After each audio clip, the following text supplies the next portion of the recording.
Riley Whitelaw was born on January 20th, 2005, in Colorado Springs, America. From an early age, the girl was fond of drawing and dancing, as well as playing the guitar. In all of these endeavors, she has had considerable success. Her paintings won prizes in various city and school competitions. In high school, she volunteered for a charity that helped animals. Riley spent most of her free time there, despite her busy academic schedule. When she was 16, she also got a part-time job at a drugstore to earn her own pocket money. Riley spent several days a week there, combining work with school and volunteering. She quickly found common ground with the team and was generally happy with her part-time job. On June 11, 2022, she went out as usual for her shift at the pharmacy. At about 5:30 p.m., Riley left for the staff room for a scheduled lunch. Half an hour later, the manager noticed that Riley hadn't returned to her workstation, and she walked around the store but couldn't find her, so she called the manager from her morning shift and asked him to come back to the pharmacy. At first, they thought that the girl just left her shift without informing the management. The second manager decided to make sure and started checking security camera footage around the store. On reaching the recording from the staff room, the manager noticed something strange.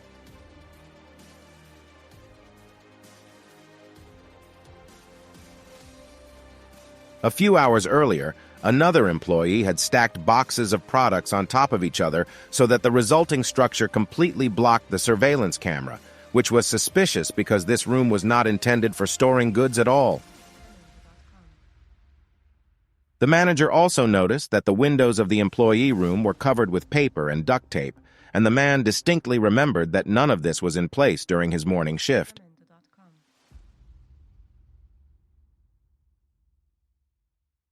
Finally, he saw that the restroom was closed, which was also strange because it only closed with the store. Eventually, the manager decided to look into the employee room. His coworker, who had gone all around the drugstore looking for Riley, did not go into the room because she thought the girl had long since left.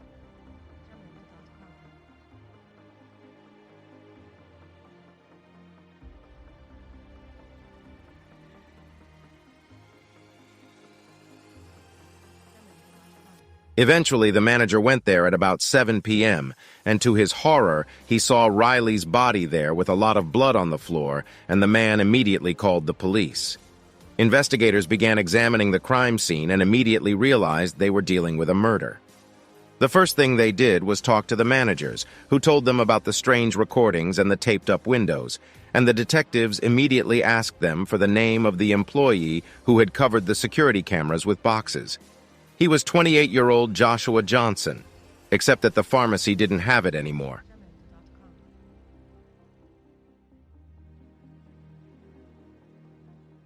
None of his co-workers saw him leave the store, but the manager of the evening shift shared with detectives an interesting fact. When a woman was looking for Riley, she looked outside and smelled the pungent smell of bleach coming from the dumpsters, and wanted to get closer, but from behind the bins came the voice of a man who said he was changing clothes and asked her not to look in there. The woman was very surprised and returned to the pharmacy to tell her colleague about it when they went outside together, and there was no one near the trash cans, and there was an empty bottle of bleach on the ground. The police were able to find the first witness fairly quickly. The customer was in this pharmacy at about 5:44 when she heard a woman screaming and some noise. The scream was quickly cut short, and the woman didn't give it much thought. Similar testimony was given by several other visitors, and even other employees of the pharmacy. They all heard the muffled screams of women, but none of them seemed to be aware of what was going on. Thus, the investigators have an approximate understanding of the chronology of the events of that evening. Riley was supposed to have lunch from 5:30 to 6, and during that break she was attacked. For almost an hour, the pharmacy managers couldn't find her until one of them decided to look in the employee room. Meanwhile, medical experts examined the girl's body and found that she had been hit 42 times with a sharp object, as well as several blunt blows to the head. From the information available, the police suspected that Joshua Johnson had not only locked a cell in this room hours before the murder, but that he had left the pharmacy shortly after the event without notifying management of his departure in the middle of his shift. But that was not all that pointed to his possible involvement. Talking to friends and family, Riley, they found out one disturbing fact: girl repeatedly complained of molestation by Joshua. Mainly, he tried to convince her to go on a date with him.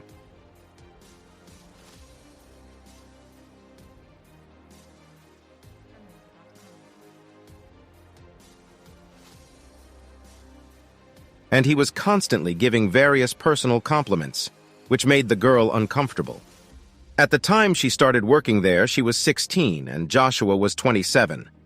Despite this and the constant refusals and complaints from Riley, the man did not even think of giving up, so she went to the manager and asked him to deal with the problem, and he promised to take the necessary measures. But in the end, the man just talked to Joshua and asked him to behave more professionally in the workplace. Of course, it did not bring any results, and Joshua continued to try to win the girl. In March of 22, the situation only got worse. Riley's boyfriend got a job at the same drugstore, and Joshua was extremely unhappy about that fact. According to his co-workers, he was jealous of Riley and acted quite aggressively.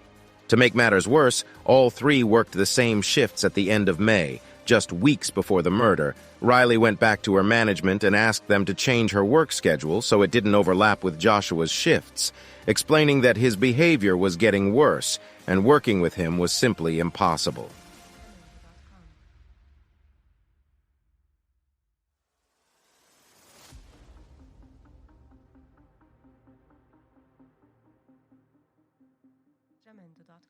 However, the manager stated that there was no way they could completely change her schedule and suggested that she work different hours.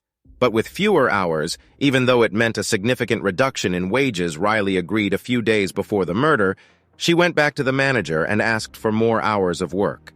He said it was only possible if Riley would take evening shifts again, where she would have to work with Joshua. The girl had to agree because with the reduced hours, her income was severely reduced. Thus, for a whole year, Riley tried to get some actions from the management that would allow her not to worry about her safety, but they only shrugged. Knowing all this, police officers became even more convinced of Joshua's involvement that night, and the next day they found him walking on the side of a highway near the town of Trinidad, more than 200 kilometers from the murder scene.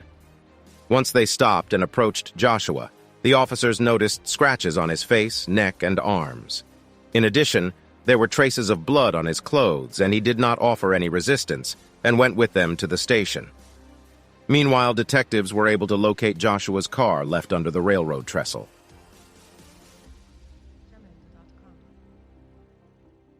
Inside, they found bloody towels and bandages, as well as disposable shaving blades.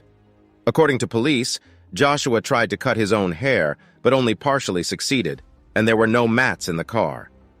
At the first interrogation, he stated that he did not kill Riley.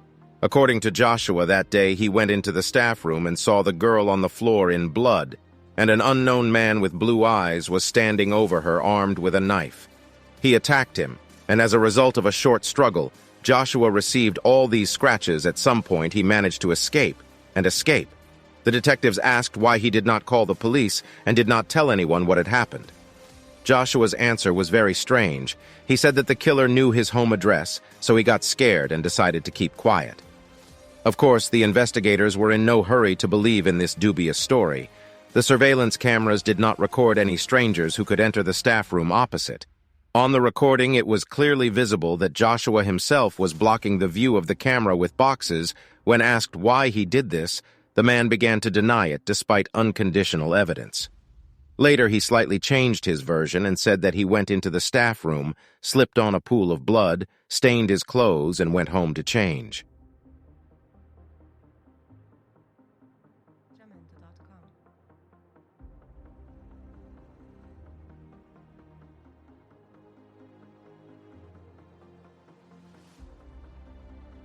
At the same time, Joshua stated that he had not experienced any romantic feelings for Riley for a long time. He admitted that he tried to court her in the first months of working together, but later he entered into a romantic relationship with his boss. The woman immediately denied these words and said that she and Joshua communicated exclusively on work issues. Shortly after his arrest, the man was charged with first-degree murder. In September, he first appeared in court where a preliminary hearing was held. The judge heard several witnesses from among Riley's colleagues as well as detectives in this case. They all expressed full confidence in Joshua's involvement in the murder and stated that no one else had any motive or physical ability to do it crime. According to the investigation, Joshua planned this murder from the very beginning of the shift. He closed the camera in the room for employees and sealed the windows with paper, after which he began to wait for Riley to leave for lunch when she was in this room. He attacked her, but the girl resisted. She scratched his face and hands, but ultimately Joshua still killed her. Then he tried to wipe the blood with towels, but it did not work out for him. Apparently, he did not expect that the victim would give such a rebuff and interfere with his plans to hide what he had done. Realizing that he would not be able to wash the blood, the man decided to just run away. Before that, he tried to wash off the blood with bleach with his clothes, after which he threw the bloody towels into the car and left. Joshua's lawyer, in turn, insisted that there was not a single significant evidence against his client. He admitted that someone else could have committed the murder, and Joshua is not guilty now the man is still in custody awaiting trial. If he declares his innocence, then the case over him can stretch for several years. But no one has the slightest doubt that he is behind this murder.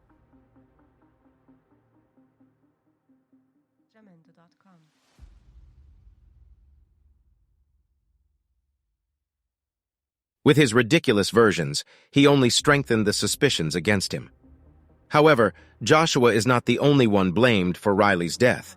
As the story spread across the news, people blamed the pharmacy management for the inaction that led to the tragedy. If the managers had listened to her complaints and pleas, the tragedy could have been avoided. The next court hearings, therefore, of the case should take place in the coming months, and we may learn some new details. In the meantime, share your opinion in the comments and do not forget to like if you liked the video. I also recommend subscribing to our YouTube channel. Thank you for watching.